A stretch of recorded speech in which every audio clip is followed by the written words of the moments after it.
Praise Lord. ദൈവനാമത്തിന് മഹത്വം ഉണ്ടാകട്ടെ. വീണ്ടും ഒരിക്കൽ കൂടി വചനമായി നിൽക്കുവാൻ ദൈവം എന്നെ ഇടയാക്കിയ കൃപകൾക്കായി നന്ദിയോടെ സ്തുതിക്കുന്നു, സ്തോത്രം ചെയ്യുന്നു. ഈ വചന ശുശ്രൂഷ പലർക്കും പ്രയോജനകരമായി മാറിക്കൊണ്ടിരിക്കുന്നു എന്ന് കേട്ടതിൽ വളരെയധികം സന്തോഷമുണ്ട്. ചിലർ കമൻറ്റിലൂടെയും ചിലർ നേരിട്ടും എന്നോട് അവർക്ക് വളരെ അനുഗ്രഹമായി തീർന്നു എന്ന് കേൾക്കുവാൻ സാധിച്ചതിൽ വളരെയധികം ഞാൻ സന്തോഷിക്കുന്നു. ഇന്നത്തെ ചിന്തയ്ക്കായി എടുത്തിരിക്കുന്ന വേദവാക്യം സങ്കീർത്തനം 86:17 വാക്യം. സങ്കീർത്തനം 86:17 വാക്യം. എന്നെ പകയ്ക്കുന്നവർ കണ്ട് ലജ്ജിക്കേണ്ടതിന് നന്മയ്ക്കായി ഒരു അടയാളം എനിക്ക് തരേണമേ. യഹോവേ, നീ എന്നെ സഹായിച്ച് ആശ്വസിപ്പിച്ചിരിക്കുന്നുവല്ലോ. നമ്മെ പകയ്ക്കുന്ന, അതായത് തന്നെ പകയ്ക്കുന്ന വ്യക്തി ജീവിതങ്ങൾ കണ്ട് ലജ്ജിച്ചു പോകുമാർ തനിക്ക് നന്മയ്ക്കായി ഒരു അടയാളത്തെ നൽകണമേ എന്നാണ് ദൈവത്തോട് സങ്കീർത്തനക്കാരൻ പറയുന്നത്. യഹോവേ, നീ എന്നെ സഹായിച്ച് ആശ്വസിപ്പിച്ചിരിക്കുന്നു എന്നാണ് സങ്കീർത്തനക്കാരൻ ഇവിടെ വ്യക്തമാക്കുന്നത്. ഈ സങ്കീർത്തനത്തിൽ നമുക്ക് മനസ്സിലാക്കുവാൻ സാധിക്കുന്ന ഒരു കാര്യമുണ്ട്. ദൈവത്തിൻ്റെ ഭക്തനെ, യഹോവയുടെ ഭക്തനെ പകയ്ക്കുന്ന, നിന്ദിക്കുന്ന, വേദനിപ്പിക്കുന്ന വ്യക്തി ജീവിതങ്ങളുടെ മുമ്പേ ദൈവം അവരുടെ നിന്ദയെ മാറ്റി, അവരുടെ പരിഹാസത്തെ മാറ്റി, അവരുടെ വേദനകളെ മാറ്റി ദൈവം അവരുടെ മുമ്പാകെ ആ നിന്ദയും പരിഹാസങ്ങളും എല്ലാം എടുത്തു മാറ്റി ഉയർച്ചയിലേക്ക് കൊണ്ടുവരുമെന്നും, തന്നെ നിന്ദിച്ചവരുടെ, പരിഹസിച്ചവരുടെ, പകച്ചവരുടെ മധ്യേ അവർ തന്നെ ലജ്ജിക്കുമാർ തൻ്റെ ഭക്തനെ അല്ലെങ്കിൽ ഭക്തയെ എടുത്ത് മാനിക്കുന്ന ദൈവമാണെന്നാണ് ഇവിടെ വ്യക്തമാക്കുന്നത്.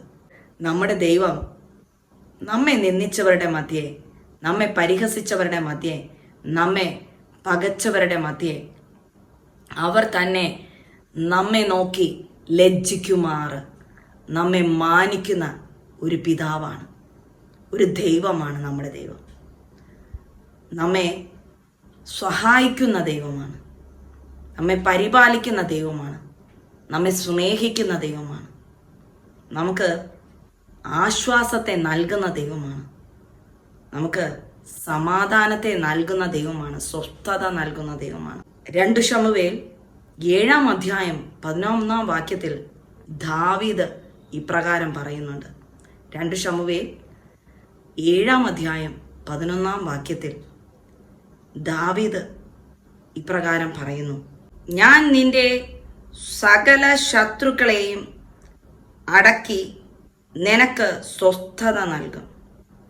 അത്രയുമല്ല, യഹോവ നിനക്ക് ഒരു ഗൃഹം ഉണ്ടാക്കുമെന്നും യഹോവ നിന്നോട് അറിയിക്കുന്നു. ഞാൻ നിന്റെ സകല ശത്രുക്കളെയും അടക്കി നിനക്ക് സ്വസ്ഥത നൽകും. ഇവിടെ പറയുന്നത് എന്താണ്? യഹോവയായ ദൈവം നമുക്കെതിരായി നിൽക്കുന്ന സകല ശത്രുക്കളെയും അടക്കി, അതായത് അവരെ അമർത്തി, അവരെ നമ്മുടെ മുമ്പേ നിന്നും നീക്കിക്കളഞ്ഞിട്ട് നമുക്ക് സ്വസ്ഥത നൽകുന്ന ദൈവമാണെന്നാണ് ഇവിടെ വ്യക്തമാക്കുന്നത്. എന്നെ കേൾക്കുന്ന നിങ്ങളിൽ ആരെങ്കിലും ശത്രുക്കളെ കൊണ്ട് ഭാരപ്പെടുന്നുണ്ടോ? പ്രയാസപ്പെടുന്നുണ്ടോ? വേദനിക്കുന്നുണ്ടോ? ഇന്ന് നിന്ന അനുഭവിക്കുന്നുണ്ടോ? പരിഹാസം അനുഭവിക്കുന്നുണ്ടോ? പ്രതിസന്ധികളിലൂടെ കടന്നു പോകുന്നുണ്ടോ?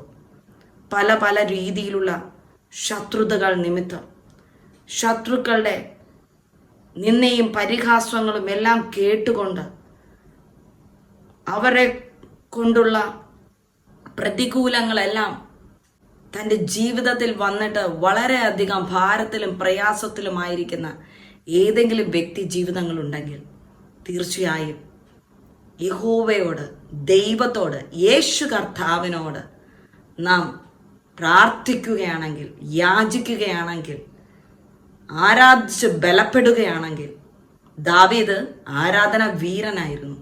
അപ്പോൾ ദാവീദ് 3 നേരവും പ്രാർത്ഥിക്കുന്ന ഒരു വ്യക്തിയും കൂടിയായിരുന്നു. സമയം കിട്ടുമ്പോഴെല്ലാം ദൈവത്തിൻ്റെ സന്നിധിയിൽ ആരാധിച്ചു പോന്നിരുന്ന ഒരു വ്യക്തി കൂടെയായിരുന്നു. രാജാവാണെങ്കിലും ആരാധനയ്ക്ക് ഒട്ടും തന്നെ മടിയില്ലാത്ത ഒരു വ്യക്തിയായിരുന്നു.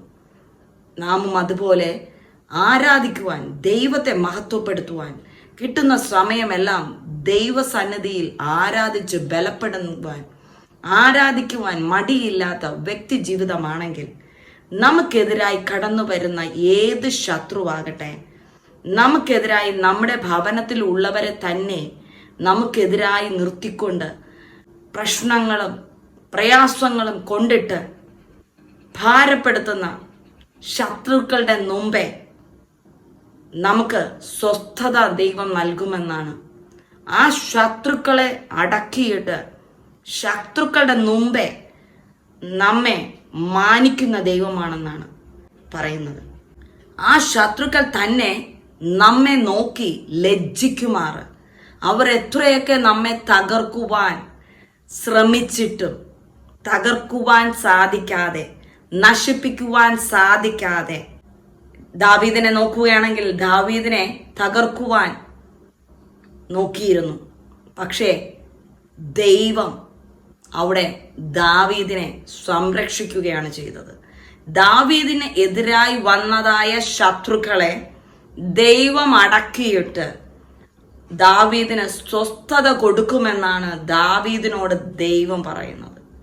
അതുപോലെ തന്നെയാണ് ദാവീദ് ഭക്തനായതുപോലെ നാമും ദൈവത്തിൻ്റെ ഭക്തയും ഭക്തനുമാണെങ്കിൽ, ദൈവത്തെ മുറുകെ പിടിച്ച് ആരാധിക്കുന്ന വ്യക്തി ജീവിതങ്ങളാണെങ്കിൽ, ആരാധനയ്ക്ക് ഒട്ടും മടിയില്ലാത്ത വ്യക്തി ജീവിതങ്ങളാണെങ്കിൽ ശത്രുക്കളെ കണ്ട് ഭയപ്പെടേണ്ട ആവശ്യമില്ല.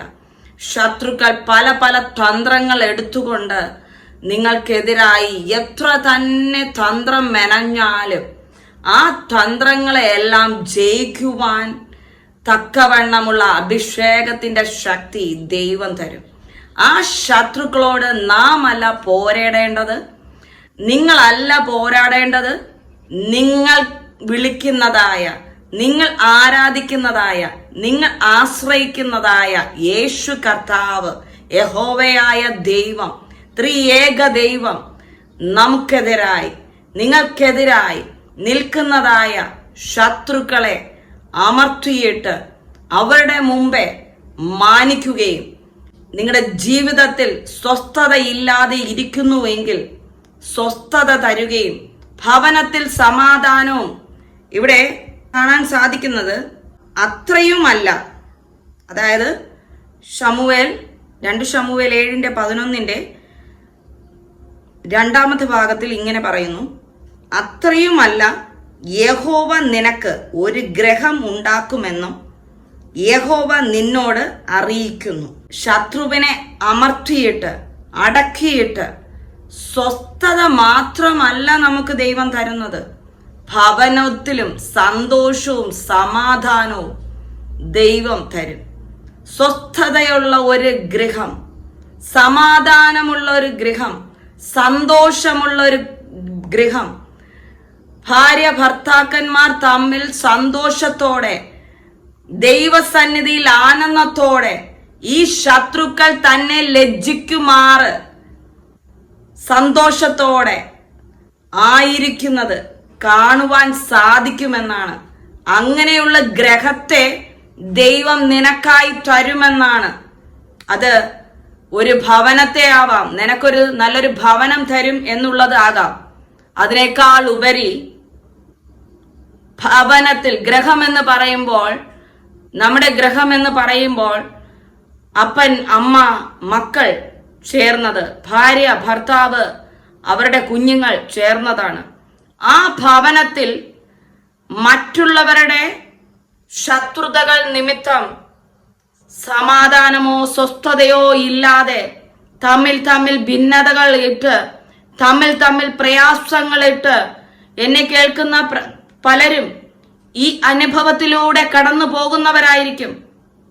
പല ശത്രുക്കളും തന്റെ ഭവനത്തിലുള്ള വ്യക്തി ജീവിതങ്ങളെ തന്നെ കയ്യിലെടുത്തിട്ട്, ചിലപ്പോൾ മക്കളെ ആവാം, ചിലപ്പോൾ ഭർത്താവിനെ ആവാം, ചിലപ്പോൾ ഭാര്യയെ ആവാം, കയ്യിലെടുത്തിട്ട് സ്വസ്ഥതയില്ലാതെ, സമാധാനമില്ലാതെ, സന്തോഷമില്ലാതെ, വേദനയോടെ, ഭാരത്തോടെ ആയിരിക്കുന്ന വ്യക്തി ജീവിതങ്ങളായിരിക്കാം. ആ വ്യക്തി ജീവിതങ്ങളെ നോക്കിയാണ് ഞാൻ ഇന്ന് പറയുന്നത്, നിങ്ങളുടെ ഗ്രഹത്തെ, നിനക്ക് ഒരു ഗ്രഹം ഉണ്ടാകുമെന്ന് യഹോവ നിന്നോട് അറിയിക്കുന്നു. ഗ്രഹം എന്ന് പറയുമ്പോൾ ഞാൻ പറഞ്ഞല്ലോ, ആ വീട്ടിൽ ഇത്രയും അംഗങ്ങൾ ഉണ്ടാകും. ആ ഗ്രഹത്തിൽ നമുക്ക് സ്വസ്ഥതയോടെ ജീവിക്കുവാൻ അനുഗ്രഹിക്കപ്പെട്ട ഒരു ഗ്രഹത്തെ തരും. അനുഗ്രഹിക്കപ്പെട്ട ഒരു ഭവനത്തെ നിങ്ങൾക്ക് തരും. അനുഗ്രഹിക്കപ്പെട്ട ഭവനം എന്ന് പറയുമ്പോൾ ആ ഭവനം സമാധാനവും സന്തോഷവും ഐക്യതയും ഉള്ളതായിരിക്കും. ഭിന്നതയുള്ളതാകില്ല. സന്തോഷവും സമൃദ്ധിയും ഉള്ളതായിരിക്കും. ആനന്ദമുള്ളതായിരിക്കും. സ്തോത്രവും സ്തുതികളും ഉയരുന്ന ഭവനമായിരിക്കും. അങ്ങനെയുള്ള അനുഗ്രഹിക്കപ്പെട്ട ഒരു ഗ്രഹത്തെ ദൈവം തരുമെന്നാണ് ഇവിടെ വ്യക്തമാക്കുന്നത്. ശത്രുക്കൾ ഭിന്നതകൾ കൊണ്ടിട്ട്, പ്രശ്നങ്ങൾ കൊണ്ടിട്ട്, ഭാര്യ ഭർത്താക്കന്മാർ തമ്മിൽ സ്വരച്ചേർച്ചയില്ലാതെ വളരെ പ്രശ്നത്തോടെ ഒരു വീട്ടിൽ തന്നെ രണ്ട് പാത്രങ്ങളായി ജീവിക്കുന്ന വ്യക്തി ജീവിതങ്ങൾ ചിലപ്പോൾ ഈ ശബ്ദം കേൾക്കുന്നുണ്ടായിരിക്കാം. നിങ്ങളോടും കൂടിയാണ് ഞാൻ ഈ വാക്കുകൾ പറയുന്നത്.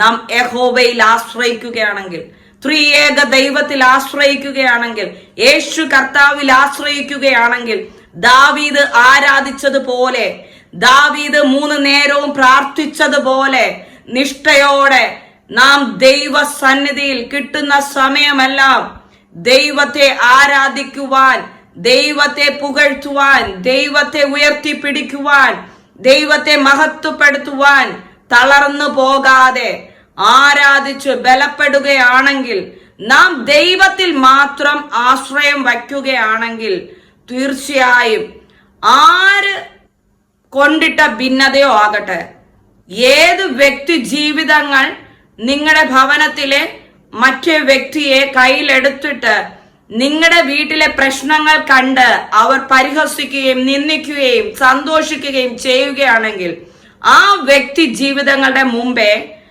നിങ്ങൾക്ക് അനുഗ്രഹിക്കപ്പെട്ട ഒരു ഗ്രഹത്തെ ദൈവം തരുമെന്നാണ് വാഗ്ദത്തം ചെയ്യുന്നത്. സന്തോഷകരമായ, ആനന്ദം നിറഞ്ഞതായ, നിങ്ങൾക്കെതിരായി നിൽക്കുന്നതായ ആ ശത്രുക്കളെ ദൈവം അടക്കിക്കൊണ്ട്, സങ്കീർത്തനം 86-17 വാക്യത്തിൽ ഇപ്രകാരം വായിച്ചു കേട്ടു.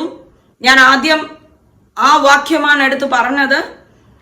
ആ വാക്യത്തെ ആസ്പദമാക്കിയാണ് ഞാൻ ശമൂവേലിൽ നിന്നും സംസാരിക്കുവാൻ ഇടയായത്. ആ 86 സങ്കീർത്തനത്തിന്റെ 17 വാക്യത്തിൽ പറയുന്നത്, നിങ്ങളെ പകച്ചവർ ലജ്ജിക്കുമാറ് നമ്മെ അനുഗ്രഹിക്കുമെന്നാണ്. ലജ്ജിക്കുമാറ്, അവർ തന്നെ ലജ്ജിക്കുമാറ്. അവർ എന്തെല്ലാം പ്രശ്നങ്ങൾ ഏതെല്ലാം രീതിയിൽ സൃഷ്ടിക്കുവാൻ നോക്കിയിട്ടും തകരാതെ ദൈവം കാക്കുന്നു. അവർക്ക് തന്നെ അതിശയമാകുന്ന രീതിയിൽ ദൈവം കാത്തുകൊണ്ടിരിക്കുന്നു. ചില ഭിന്നതകൾ, പ്രശ്നങ്ങൾ, വേദനകൾ നിങ്ങൾ അനുഭവിക്കുന്നുണ്ടായിരിക്കാം. പക്ഷേ അവിടെയെല്ലാം പിടിച്ചു നിൽക്കുവാൻ ദൈവകൃപ നിങ്ങളോട് കൂടെയുണ്ടെങ്കിൽ തീർച്ചയായും ആ ശത്രുക്കൾ ലജ്ജിക്കുമാറ്, ആ ശത്രുക്കൾ തന്നെ നിങ്ങളെ നോക്കി ലജ്ജിക്കുമാറ് നിങ്ങൾക്ക് അനുഗ്രഹിക്കപ്പെട്ട ഒരു ഭവനം, സന്തോഷകരമായ ഒരു ഭവനം, ആനന്ദകരമായ ഒരു ഭവനത്തെ ദൈവം നിങ്ങൾക്ക് തന്ന് മാനിക്കുമെന്നാണ് ഈ വാക്യങ്ങൾ വ്യക്തമാക്കുന്നത്. തീർച്ചയായും ഈ വാഗ്ദത്ത വചനത്തെ മുറുകെ പിടിച്ചുകൊണ്ട്, ഈ വാഗ്ദത്ത വചനത്തെ ഉരുവിട്ടുകൊണ്ട് നിങ്ങൾ മുന്നോട്ട് പോവുകയാണെങ്കിൽ, ചില നാളുകൾ കഴിയുമ്പോൾ നിങ്ങളുടെ ജീവിതത്തിൽ മറ്റുള്ളവരെ അതിശയപ്പെടുത്തുന്ന രീതിയിൽ നിങ്ങളുടെ ലൈഫ് തന്നെ ചേഞ്ച് ആകുന്നത്, നിങ്ങളുടെ കുടുംബ ജീവിതം തന്നെ ചേഞ്ച് ആകുന്നത്. ഇന്ന് ഭിന്നതകളാണെങ്കിലും നാളെ നിങ്ങൾ തമ്മിൽ സമാധാനവും സന്തോഷവും ഐക്യതയും, കുടുംബ ജീവിതത്തിലാണെങ്കിൽ ഭർത്താവിന് സ്വന്തം ഭാര്യയില്ലാതെ ജീവിക്കാൻ കഴിയാത്ത ഒരു രീതിയിലേക്ക് ദൈവം കൊണ്ടെത്തിക്കും. അതുപോലെ സ്വന്തം ഭാര്യയ്ക്ക് ഭർത്താവില്ലാതെ ജീവിക്കുവാൻ കഴിയാത്ത രീതിയിൽ അത്രയും ഒരു ആത്മബന്ധത്തെ, ആ സ്നേഹബന്ധത്തെ ദൈവം ഉറപ്പിച്ച് അവരുടെ ഉള്ളിൽ ഉണ്ടായിരിക്കുന്നതായ മറ്റുള്ള ശത്രുക്കൾ കൊണ്ടിട്ട് പരിഹസിച്ചു കൊണ്ടിരിക്കുന്ന, ഇവരെ തമ്മിൽ ഭിന്നിപ്പിച്ചിട്ട് പരിഹസിച്ചു കൊണ്ടിരിക്കുന്നത് ഇവർക്ക് തന്നെ ദൈവം മനസ്സിലാക്കി കൊടുത്ത് ആ ശത്രുവിനെ നിങ്ങളുടെ മുമ്പേ തന്നെ അവരെ തകർത്തുകൊണ്ട് നിങ്ങൾ ദൈവത്തിലാണ് ആശ്രയം വയ്ക്കുന്നുവെങ്കിൽ, യേശുവിലാണ് ആശ്രയം വെക്കുന്നുവെങ്കിൽ നമുക്കല്ല യുദ്ധം യേശുവിനാണ്, യഹോവയ്ക്കുള്ളതാണ്. യിരെമ്യാവിൽ പറയുന്നു, നിന്നെ ഉപദ്രവിക്കുന്നവരെ ഞാൻ സന്ദർശിക്കുമെന്ന്. അപ്പോൾ നമ്മെ ആരെങ്കിലും ഉപദ്രവിക്കുന്നുണ്ടെങ്കിൽ, നമ്മുടെ സന്തോഷത്തെ, ആനന്ദത്തെ, നമ്മുടെ ജീവിതത്തിന്റെ സമാധാനത്തെ ആരെങ്കിലും തകർക്കുന്നുണ്ടെങ്കിൽ അവരെ ആര് സന്ദർശിക്കും? ദൈവം സന്ദർശിക്കും. ദൈവം അവരെ സന്ദർശിച്ചിട്ട് നിങ്ങളുടെ ജീവിതത്തിൽ സന്തോഷവും ആനന്ദവും അനുഗ്രഹവും ദൈവം തരുമെന്നാണ് വാഗ്ദത്തം ചെയ്തിരിക്കുന്നത്. ആ വാഗ്ദത്തത്തെ മുറുകെ പിടിച്ചുകൊണ്ട് നിങ്ങൾ യുദ്ധം ചെയ്യാതെ, ആ യുദ്ധം ചെയ്യുവാനായി യഹോവയ്ക്ക് സകലതും വിട്ടുകൊടുത്തിട്ട് യേശു കർത്താവിന്റെ കരങ്ങളിലേക്ക് ഏൽപ്പിച്ചിട്ട് നാം ദൈവസന്നിധിയിൽ താണിരുന്ന് പ്രാർത്ഥിക്കുകയും ആരാധിക്കുകയും ചെയ്യുകയാണെങ്കിൽ തീർച്ചയായും ഈ കേട്ടതായ വചനപ്രകാരം ദൈവം നിങ്ങളുടെ ജീവിതത്തെ അനുഗ്രഹമാക്കി, നിങ്ങളുടെ ഭവനത്തെ അനുഗ്രഹമാക്കി, നല്ലൊരു ഗ്രഹത്തെ, നല്ലൊരു ഭവനത്തെ ദൈവം നിങ്ങൾക്കായി തന്ന് നിങ്ങളെ മാനിക്കുവാനും അനുഗ്രഹിക്കുവാനും ഇടയാകും. അതിനായി നിങ്ങളെ ദൈവം സമൃദ്ധിയായി അനുഗ്രഹിക്കട്ടെ. ആമേൻ.